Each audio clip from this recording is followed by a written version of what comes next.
Days before the night of the Grizzlies, Dave Shea, a park biologist and ranger, had stopped by the Granite Park chalets to check in with the staff. He had seen some of the flyers they'd put up encouraging people to come and stay the night to view the grizzly bears feeding in the garbage dump, and he was pretty disturbed by this.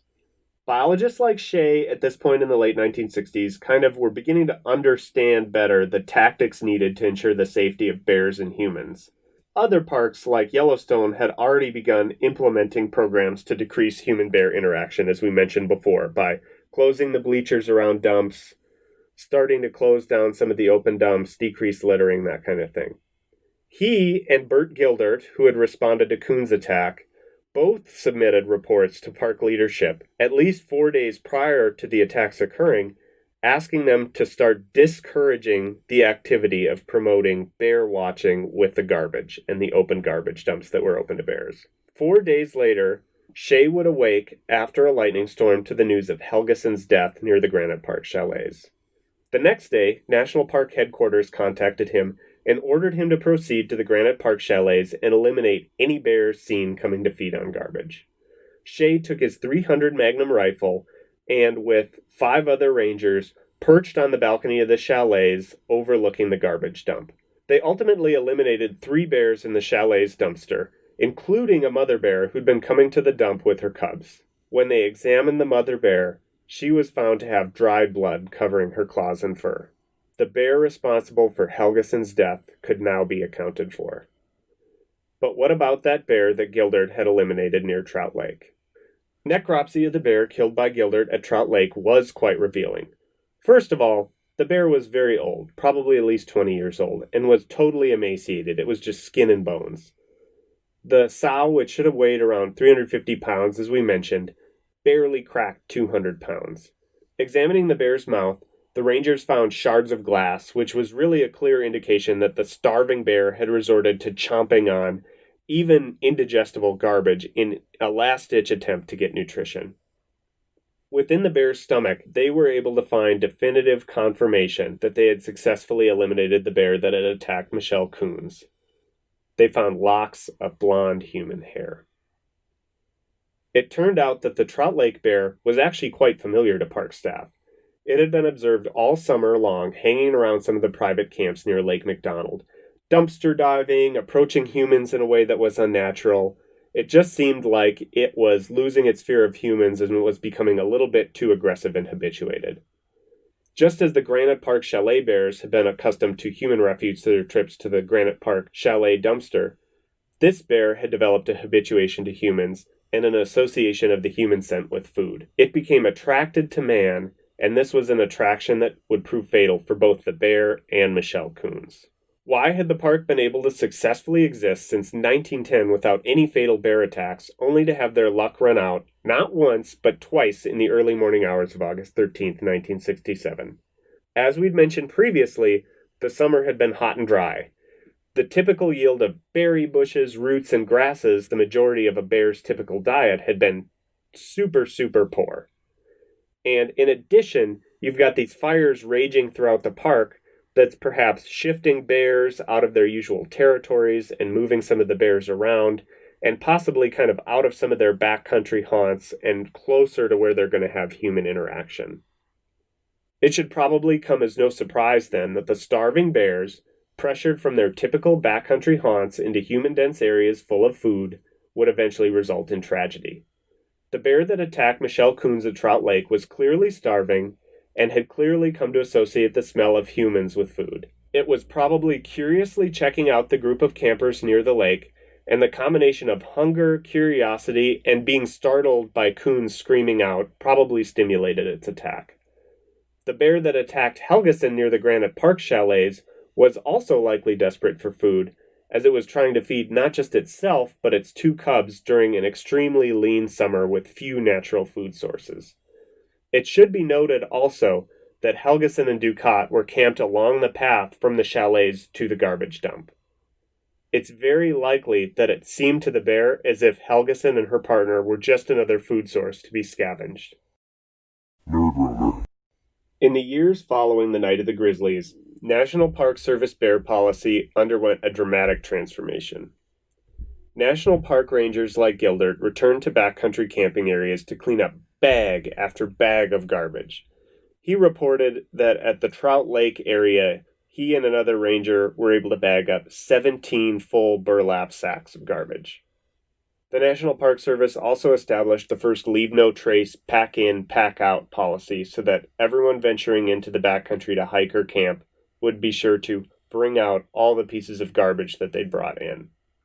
Dave Shea, the biologist that responded to Helgeson's attack, went on to become the park's first bear management ranger and oversaw the implementation of sweeping reforms to the backcountry camping processes.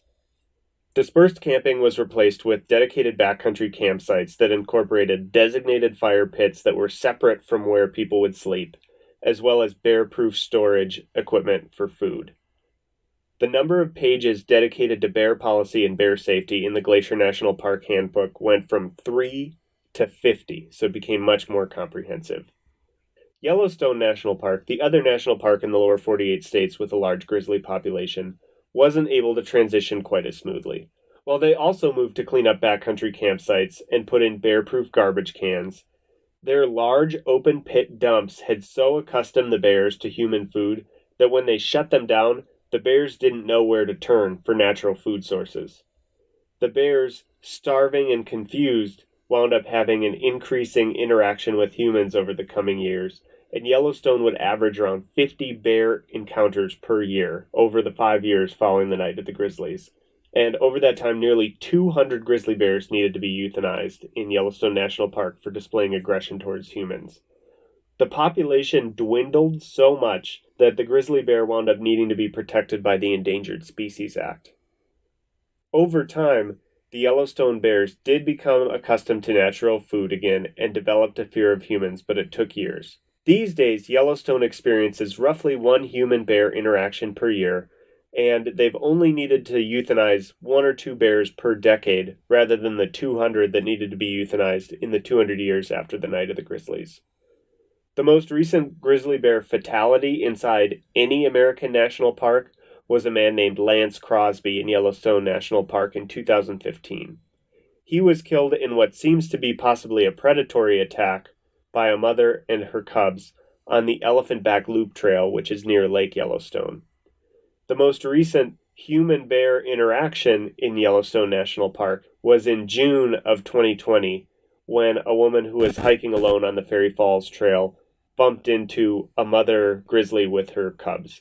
It struck back in self-defense, but she was able to use bear spray, and the bear fled into the woods, leaving her with only minor injuries. Glacier National Park has also had success with bear management. In addition to better garbage management techniques, rangers have sought to really condition bears so that they associate interacting with humans with fear or painful stimuli. They use methods such as having loud barking dogs near human habitation, using loud noisemakers, and shooting bears that wander into human encampments with beanbag guns to give them this kind of stinging blow to incentivize bears to give human settlements a wide berth and to stick to their natural backcountry habitats. Dave Shea still teaches bear education courses to this day at Glacier. While he's acknowledged in interviews that due to the increased visitation, Glacier National Park is not the same wilderness it used to be, the presence of grizzly bears, awe-inspiring creatures that they are, makes it feel wild in a way that other places devoid of grizzlies just cannot replicate. I thought that for today's knowledge nugget, it would be appropriate to talk about some of the things that you can do if you're in bear country, if you want to maximize your chances of staying safe and minimize your chances of having any sort of trouble with bears. You want some fries with that knowledge nugget? I've gotten these tips from the National Park Service, so they're very well vetted. These are great tips for staying safe. And the first thing that I will say before we launch into the tips is that if you're going to a national park or any other area that's known to have grizzly bears, number one tip is to read up on the area and know which areas bears are more active in, and to talk to a ranger if possible about any recent bear activity and extra advice that they have about staying safe from bears in the area. Absolutely need to be up to date with the regulations, advice, and activity of the bears in the area that you're going to. Many parks will have seasonal trail closures because they'll know that bears will be in particular areas at particular times, or regulations. For example, some of the areas in Banff National Park in Canada will require that you have a minimum group size of people in order to scare away bears if you're hiking. So you just need to be familiar with the regulations and safety measures in place. On to the tips. As we've noted above, bears generally try to avoid humans, so if they know you're coming, they will try to steer clear before you, as a pathetic human with dulled senses that can't hear or smell anything, even know that they're there. Best advice is to walk at a moderate pace in a group, at least 4 to 6 is usually considered ideal, and speak to each other and talk as you go, because talking at a moderate or loud volume goes a long way to alerting bears that you're there so that you don't sneak up on them, startle them, and incite an attack. You have to be especially mindful about moving slowly and making lots of noise in areas where bears have been seen recently. If there's an area where there's really tight vegetation where the bear wouldn't be able to see you very well, or if you're near a known bear food source like a berry bush. If you do come across a bear, and ideally you won't if you're following the advice above, but if you do come across a bear, the National Park Service gives the following advice. 1. You should identify yourself by speaking loudly in a calm voice so that the bear knows that you're a human. Remember, they generally just do not want to have anything to do with humans and don't necessarily view you as a threat or food, so you want it to know that you are a human being. Number 2, stay calm. Bears do not want to attack you. And if they realize that you're a human and not a threat to them, they will just move on and leave you alone. If you see a bear doing things like woofing, yawning, growling, if you see it pin its ears back, it's a sign that that bear is viewing you as a threat and it's acting defensively. In those cases, if you do anything threatening, that could be the trigger that makes the bear attack. So definitely avoid screaming, moving suddenly in any sort of way that the bear would think that you are a threat to it. You want to just really concentrate on being slow, deliberate, and non-threatening at that point. 3, remember, if you have small children or if you're somewhere where maybe you're hiking with like a small pet, you should pick it up and try your best to like keep it as quiet as possible.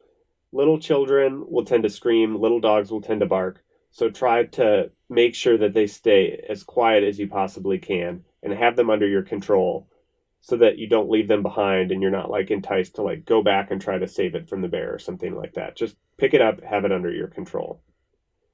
If you're in a group, which hopefully you are if you're following the advice above, the size of the group can be intimidating enough to the bear in a good way that it can encourage it to hightail it out of there. So if you're in a group of 4 to 6, spread out a little bit and raise your arms in the air and try to kind of move as slowly as you can to higher ground so that you'll appear larger and the bear will just be not interested in having anything to do with you.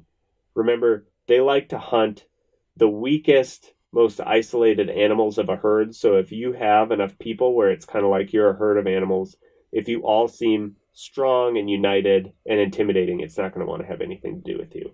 Next tip is trying to feed the bear as a distraction will not work. So that's something you might be inclined to think, like pull some snacks out of your bag to like bait the bear into eating the snacks and then sneak away. That's generally not going to work. It's just going to habituate that bear to human food, and it's going to associate you and other humans with food if you do that. So just don't do it. It's not going to work.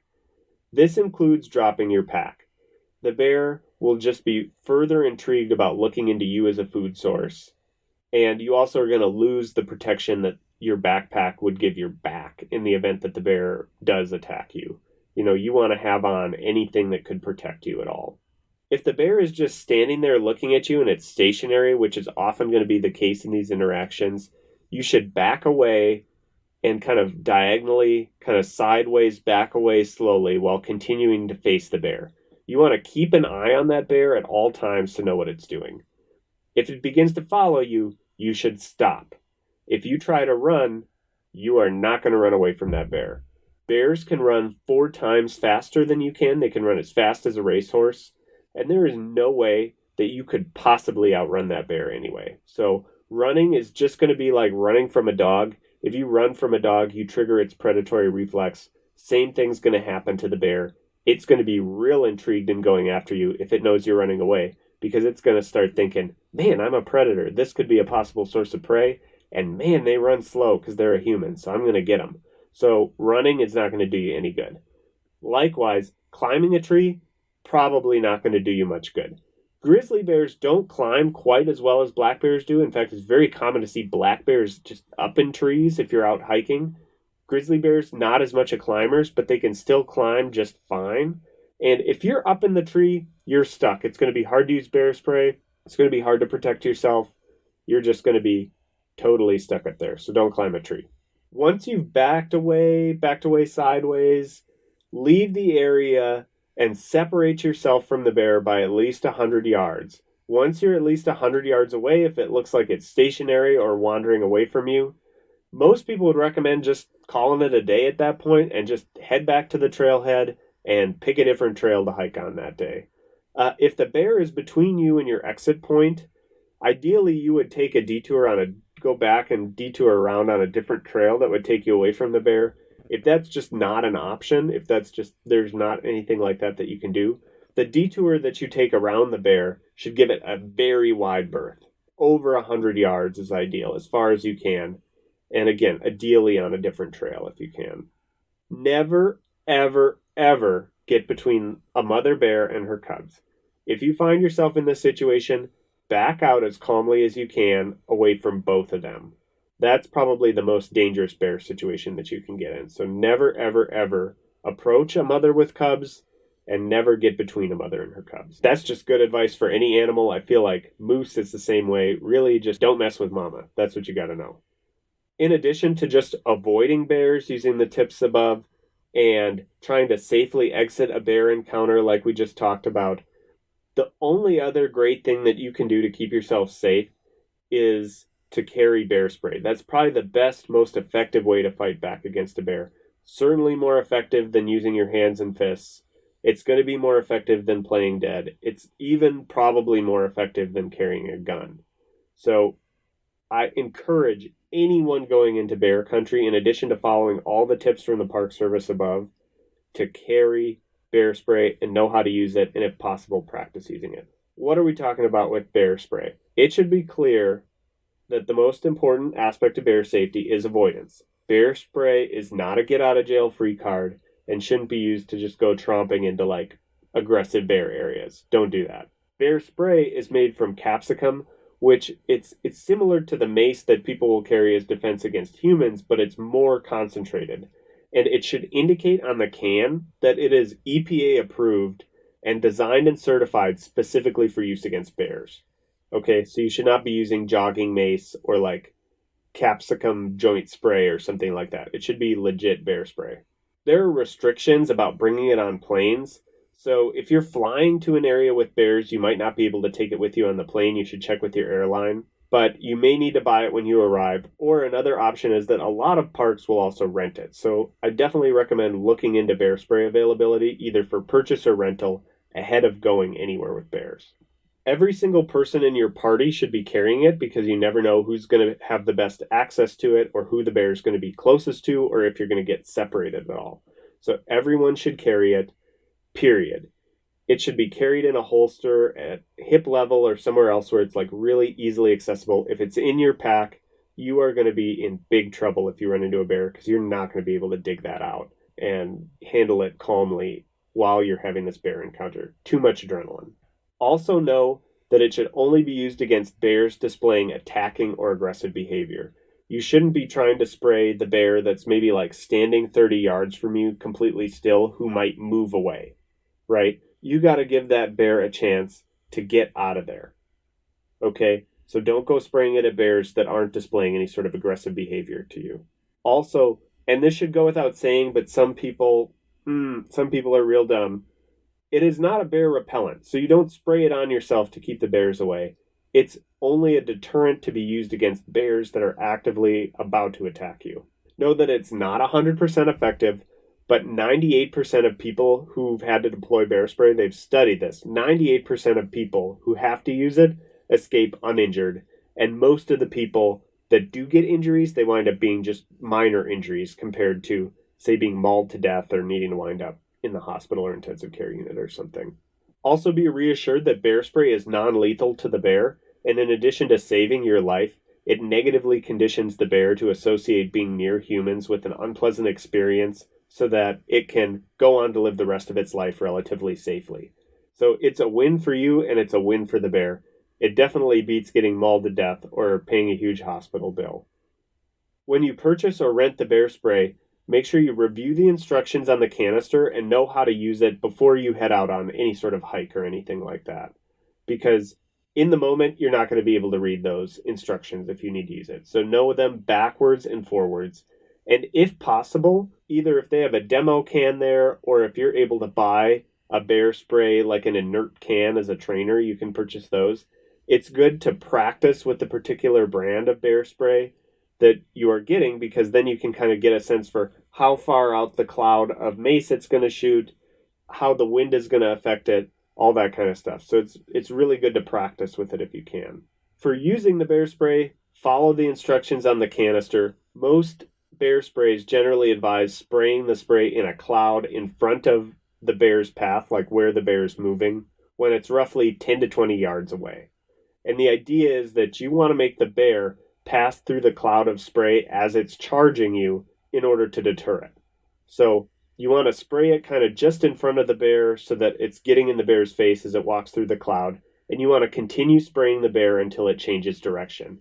As the bear gets closer, if it's still charging, they recommend continuing until the last minute, spraying it, and spray it directly into the bear's face if you have to, and generally that's going to deter it. Once the bear is deterred, and they almost always are, like we said, the individual who used the spray should get out of there as quickly as possible. Do not hang around. Avoid touching your eyes until you've had a chance to wash your hands, and report your interaction to some sort of ranger station if at all possible. If you're able to follow these tips and tricks, you are going to be able to increase the chances that you and your family are going to have a safe time in bear country. And I hope that everyone out there gets the chance to view one of these magnificent creatures from a real safe distance, from a car, building, something like that, over 100 yards away, just so that you can appreciate this awesome, awesome wild creature that's out there. Thank you for listening to our podcast today. I want to encourage anyone out there who liked what they heard, who wants to hear more from us, to go ahead and subscribe to our podcast on Apple Podcasts, Spotify, or Podbean. You can also visit our website at nerdroamer.com to check out bonus content for a lot of the episodes if you check the blog posts. Be sure to like and subscribe to us on Twitter and Instagram to get extra photos pertinent to episodes, news about Nerd Roamer, alerts on new episodes, and that kind of thing. Thank you for listening, and remember, keep roaming, nerds.